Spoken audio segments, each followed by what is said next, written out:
মমতা ব্যানার্জি জিন্দাবাদ।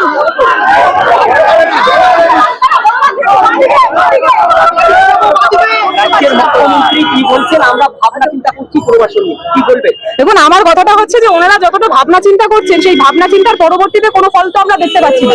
আমরা দেখতে পাচ্ছি যে সাধারণ মানুষজনদের জীবন জীবিকা যেটার উপর নির্ভর সেই জায়গাটা ভেঙে গুড়িয়ে দেওয়া হচ্ছে। তার পরবর্তীতে তারা কোনো টু শব্দ করছে না যারা আজকে একদম সরকারে বসে আছেন।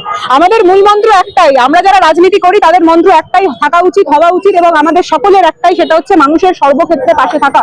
আজকে যাদের জীবন জীবিকাটাকে তারা ভেঙে দিচ্ছে বুলডোজার দিয়ে, বুলডোজার রাজ চালানোর চেষ্টা করছে আমাদের বাংলার বুকে, সেই বুলডোজার রাজকে আমরা ধিক্কার জানাই।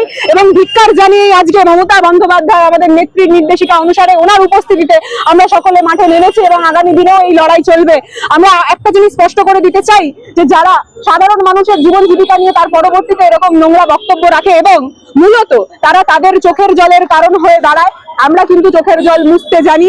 এবং সেই তৃণমূল কংগ্রেসের প্রতিনিধি হওয়ার ফলে আমরা বারবার একটা কথা বলবো যে আপনারা সকলে জানেন আজকে যখন নেত্রী মাঠে নেমেছেন এটা কোনো পূর্ণ 10 ঘন্টা আগে থেকে 12 ঘন্টা আগে থেকে কোনো কর্মসূচি ডিক্লেয়ার ছিল না।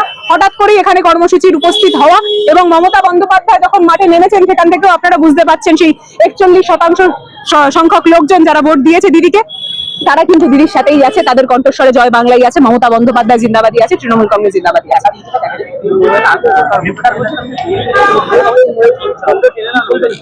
দেখুন, আমাদের বঙ্গ রাজনীতিতে এই দৃশ্য আমরা কোনোদিনও দেখিনি। যে কথাটা আপনি উল্লেখ করলেন যে ডিম ছোড়ার রাজনীতি, এটা কোনোদিন বাংলার রাজনীতি গ্রহণ করে না। তার পাশাপাশি এই দৃশ্য দেখতে পাচ্ছি যে কিভাবে সদবা ব্যক্তির গায়ে সাদা থান পরিয়ে তাকে রাস্তার মধ্যে ঘোরানো হচ্ছে এবং সেই জিনিসটা দেখে খুব এনজয় করছে কিছু লোকজন। আমাদের মূল মন্ত্র হচ্ছে মানুষজনদের সুখে দুঃখে পাশে থাকা। সেখানে যারা এই নোংরামি করছে, যারা এইটাকে চিত্র সহকারে এগিয়ে নিয়ে যাচ্ছে, সেই জিনিসটা কোনো ক্ষেত্রেই সমর্থনযোগ্য নয়। এটার প্রতিবাদ আমরা সেই দিনও করেছিলাম, আগামী দিনও করব।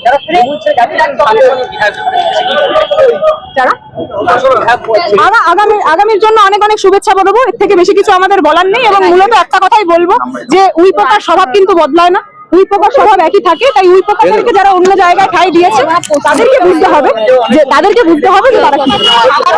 নিত্য নতুন ভিডিও দেখতে আমতা টিভি ফলো করে রাখুন। ধন্যবাদ আমাদের সঙ্গে জুড়ে থাকার জন্য।